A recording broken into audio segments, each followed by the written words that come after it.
Few industries are as protected and yet as exposed as the entertainment industry. Amid flashes, million-dollar contracts, and golden awards, there exists a thick, nearly impenetrable curtain that hides Hollywood's backstage. Much has already been said about secret societies, hidden rituals, and psychological manipulations. But what if the true control wasn't in the hands of men in dark suits, but rather in something that goes beyond human comprehension?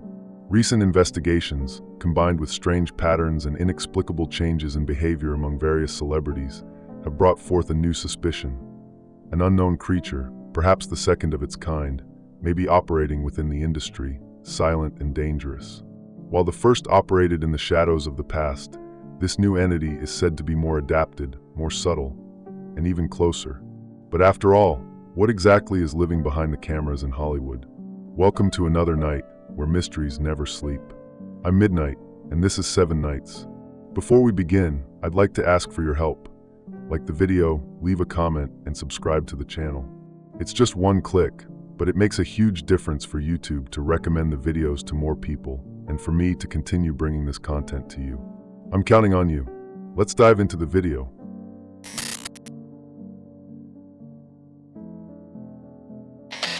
In 1979, a curious and rarely mentioned event happened inside an MGM studio in Los Angeles. It was a production that never saw the light of day. The title vanished from records, those involved disappeared from future credits, and the recorded material simply no longer existed. According to an operator who worked on the shoot, the reels were sent to the central studio completely blank. There was no technical failure. The tapes had been, in his words, emptied. Perhaps this would have been just one more error among many if other similar cases hadn't started to appear in the following years. Behind the scenes of films like Altered States and The Ninth Configuration, the reports began to repeat.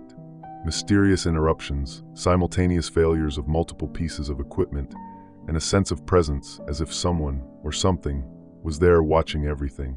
No one saw it directly, but it was impossible to ignore. There was a pattern, and it always began the same way. A dense silence would fall over the set, the devices would shut down, and for a few seconds, time seemed to stop. During the filming of Poltergeist, for example, something even stranger occurred. All the microphones began picking up a noise that no technician could explain, a metallic, pulsating sound that seemed to come from within the walls. This audio was recorded, archived, and shortly after, it disappeared from the central server. They went to retrieve the backup, and that file was also corrupted.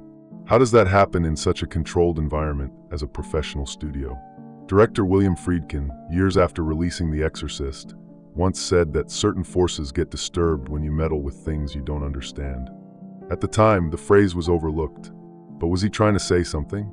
Could other directors, like Kubrick, who also dealt with sensitive and symbolic themes, have known what was really happening behind the scenes? These accounts began to outline the silhouette of a creature, not visible, not filmable, but sensed. Technicians described a hunched figure, short in stature, that never spoke but altered the air around it. The temperature would drop, the sounds would vanish, and the light seemed to become heavier. An effect that no equipment could explain. In every case, the scenes recorded during these moments were always lost or erased. Sounds like an exaggeration? Maybe. But how do you explain dozens of identical occurrences in different locations with different teams? In 1994, a former producer delivered a set of documents that became known as the Shadow Dossier. It listed 14 major studio productions affected by anomalous events. The most intriguing part?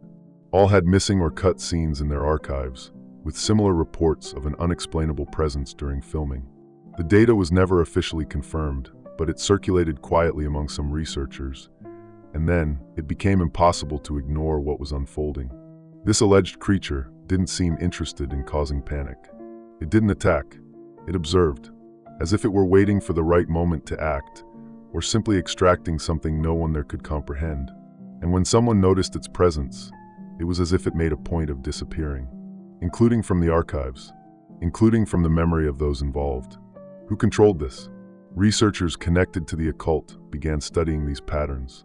Some argue that these manifestations are linked to forms of life that don't operate within our normal plane of perception.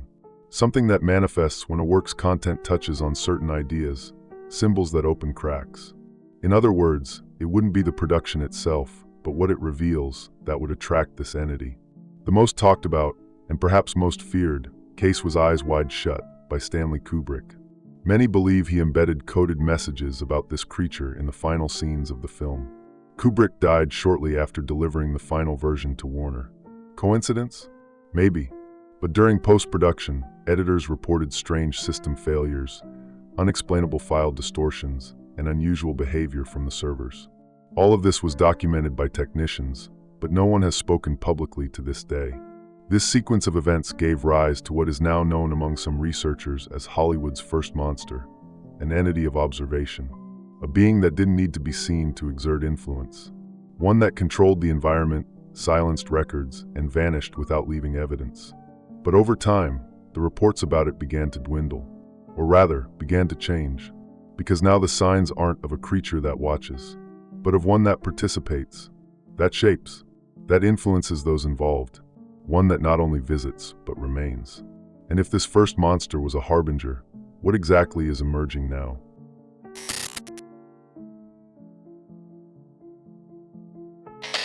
In recent years, something has started to catch the attention of those who follow the entertainment industry behind the scenes.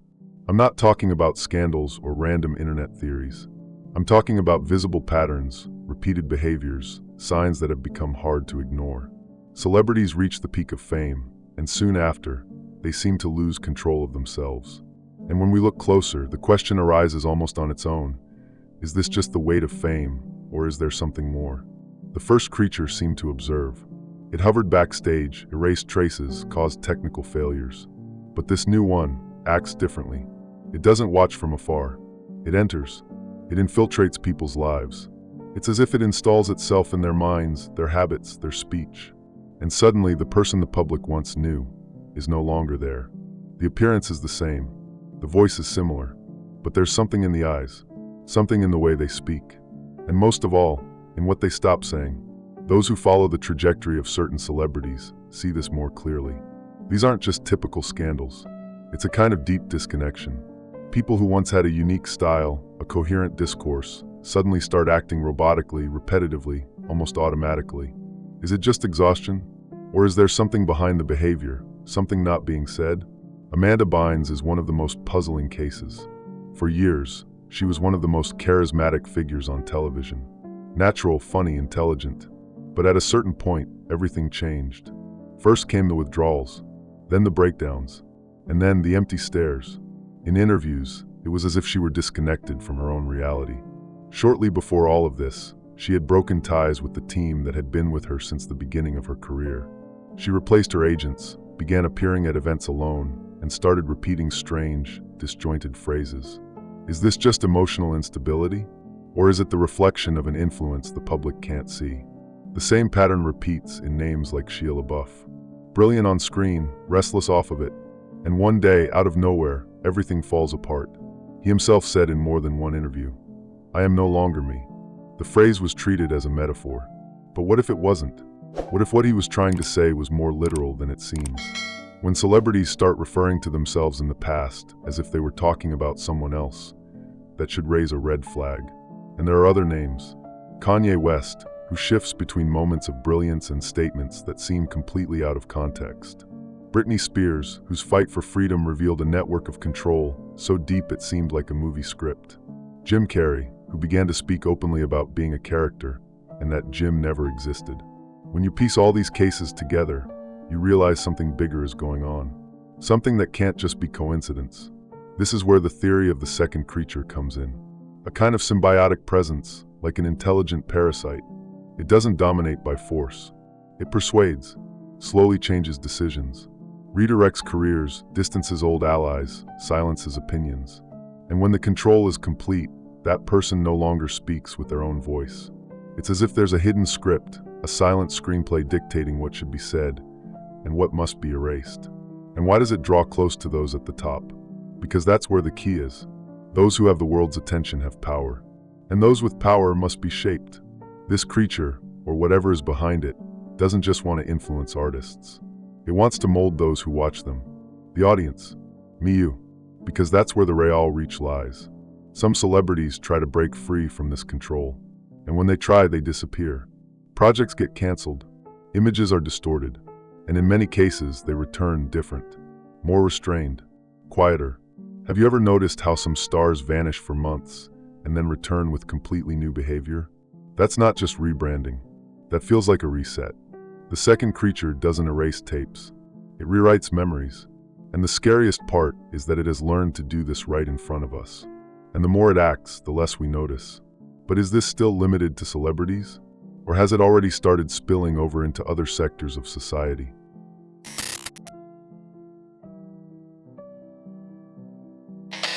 Some changes are natural.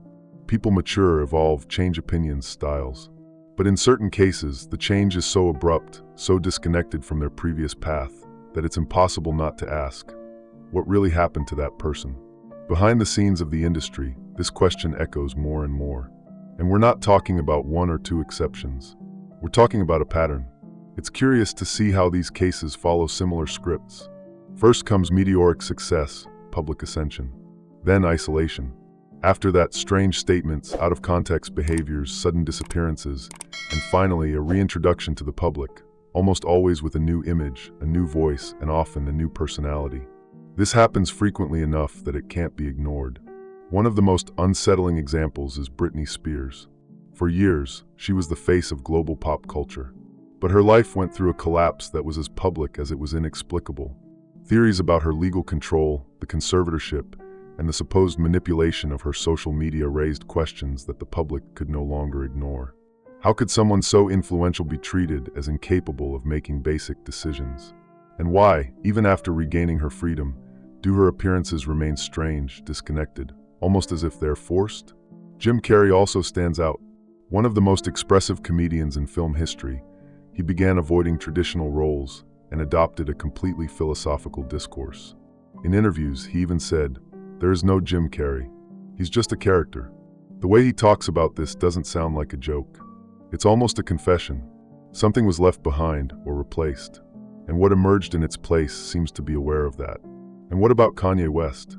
From one of the most creative artists in contemporary music to a figure constantly caught in controversy, incoherent speeches, and sudden withdrawals. Many times, he seems to be fighting an internal battle. But what if it's not just a mental issue? What if what we're seeing is the side effect of something trying to take control without being noticed? These cases are not isolated. When we start to look at the industry with different eyes, we realize that abrupt and incoherent behavioral changes are more common than they seem. And more than that, they almost always happen at the same moments, during a rupture, a new phase, a change of agency, or involvement with big contracts and franchises. That's when things start to go off track. If it were just one or two cases, it could be dismissed as coincidence. But the list is long. Selena Gomez, who went through a series of hospitalizations after stepping away from the industry for a while. Macaulay Culkin, who practically disappeared after his childhood was intensely exploited. And even Lady Gaga, who has said in interviews that she gave up part of herself to achieve success. Phrases like that go unnoticed in the media stream. But should they? The most unsettling part is that many of these celebrities, when they return, don't just seem different. They act different. Some become overly controlled, avoid long interviews, give evasive answers. Others start exhibiting almost programmed behavior, as if they're reading from an invisible script. Does that sound familiar to you? The pattern is so specific that many researchers have started calling this process media resynchronization, a kind of forced reintegration of the artist into the system, a symbolic reset. But what exactly is being reset? The identity? The message? Or the power of influence? And why does this pattern only manifest with high-visibility figures? Is it just by chance? Or because the more eyes are on someone, the greater the interest of this invisible creature in shaping the narrative? If we're facing a force capable of directly intervening in the construction of someone's public image, then maybe the next victim doesn't even need to be famous. Maybe the target now is anyone with enough voice to disturb.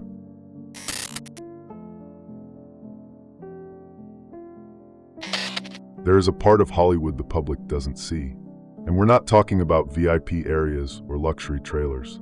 We're talking about places where scripts are never finished, where shoots are interrupted without warning, and where entire crews swear they never worked, despite records proving otherwise. These are silent studios, closed-off corridors, technical areas that were officially deactivated, but still receive visits, and recordings, and people who don't want to be seen. Some of these places have well-known names. Others change names every few years. And what do they all have in common? Strange reports, unexplained incidents, corrupted files, equipment that stops working for no reason, and in many cases, stories buried by the industry itself. And when these stories leak, they're treated as legend, as exaggeration. But what if they're not? Studios like Stage 28 at Universal, demolished in 2014, were infamous for such incidents. For years, technicians reported unexplained noises, electrical fluctuations, sudden temperature shifts. All documented, but never thoroughly investigated. When it was shut down, the justification was simple. It was no longer necessary. Yet curiously, part of its structure was kept under restricted access. Why? Another frequently mentioned location in private forums is a complex in Burbank that, for decades, was used for secondary shoots on major productions. Those who worked there speak of a basement level where windowless studios were located, with no cell signal and reinforced doors. No one explained the reason for such isolation, and when questions were asked, the answer was always the same. That's not your concern. These isolated environments also seem to serve a symbolic function. They are spaces that defy common logic, where rules don't apply in the usual way. Many reports describe a physical sensation upon entering these places: nausea, vertigo, disorientation, and in some cases, partial memory loss. Things that sound absurd when spoken aloud, but which are detailed in internal safety documents. Yes, there are reports. You just won't find them in public archives. It is in these environments that the second creature, according to some investigations, is believed to be feeding. And we're not talking mystically. We're talking about behavioral patterns, cognitive reactions, and subliminal stimuli that are tested and recorded in controlled environments. Where cameras don't film what's in the script, but what happens outside of it. Where the real experiment is who enters and how they come out. Producers who have been through these studios report changes after certain sessions. Social isolation, paranoia, trouble sleeping. Some left their careers shortly after. Others completely changed their production style. It's as if something gets installed during those encounters, a silent influence that follows them home and slowly begins to rewrite how they see their own work. And then comes the inevitable question: why keep places like these operational? Why continue investing in structures that are officially deactivated?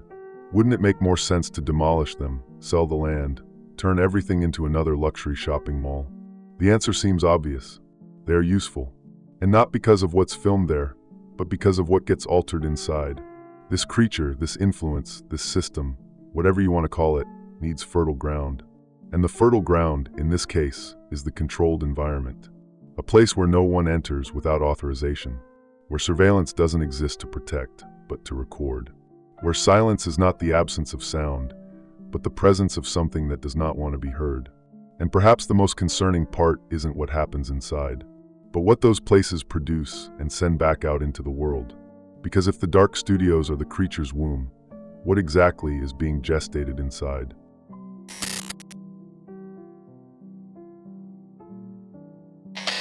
If everything said so far seems distant, confined to backstage areas and the silent corridors of restricted studios, maybe it's time to look where everyone else is looking. The screens, the movies, the series, the music videos. What plays before our eyes every day may contain more than entertainment. It may contain reflections, or rather signs. In recent years, a wave of productions has begun to display curious patterns. We're not talking about mere aesthetic coincidences.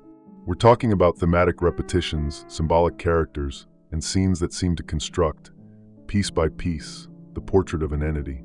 An invisible yet omnipresent presence. Something that manipulates, that observes, that infiltrates. Have you noticed? Series like Black Mirror, Mr. Robot, and Legion feature characters who lose control of their own consciousness, who battle invisible forces, systems that know everything about them. Films like Under the Skin and Enemy present silent entities that mimic humans, but are not human. These stories seem like fiction, but are they only that? In Under the Silver Lake, 2018, for instance, a man discovers a network of secret messages in films, music, and magazines, all part of a hidden conspiracy that uses entertainment as code. The film received little publicity, mixed reviews, and quickly disappeared. But those who watched it can see, The story is a warning. And the most unsettling part is that it offers no answers. It only points to the abyss. Another example can be found in music videos by major artists. Symbols like solitary eyes, broken mirrors, masks, and dark chambers appear with unsettling frequency. Many say it's just aesthetics, an artistic trend. But why the same symbols? Why the same images, repeated, rearranged, reinterpreted, as if an invisible manual were dictating the guidelines? And when these symbols appear, they're often accompanied by behavioral changes in the artists. The visual transition marks a new phase, a phase where the former identity is left behind, as if the creature, which once operated in the shadows, is now signing its presence in the works. Have you noticed how some music videos seem more like rituals than artistic performances? Some directors, like David Lynch and Darren Aronofsky, are known for including disturbing and symbolic themes in their films. And they frequently speak in interviews about being inspired by dreams, strange forces, or feelings they can't explain. It sounds like an exaggeration until you notice the same language pattern repeating across interviews from different artists in different fields, as if they were all trying to describe the same thing without knowing what it is. There's a theory, still confined to restricted circles, that these images are more than representations. They might be activation points, symbols that connect the viewer to a specific frequency. A strange idea? Yes. But think, why are so many films and series about loss of identity, mental manipulation, and constant surveillance appearing all at once? And the scariest part, why do these works never present a clearly defined villain? Why is evil in these stories never given a face? It is diffuse, abstract, often nameless, as if the goal isn't to identify the enemy, but to get used to its presence. If this really is a mirror, what exactly are we reflecting? Perhaps these productions are trying to prepare us, or perhaps they're trying to condition us. Because when everything starts to feel too symbolic to be taken seriously, that may be exactly where the creature wants to lead us.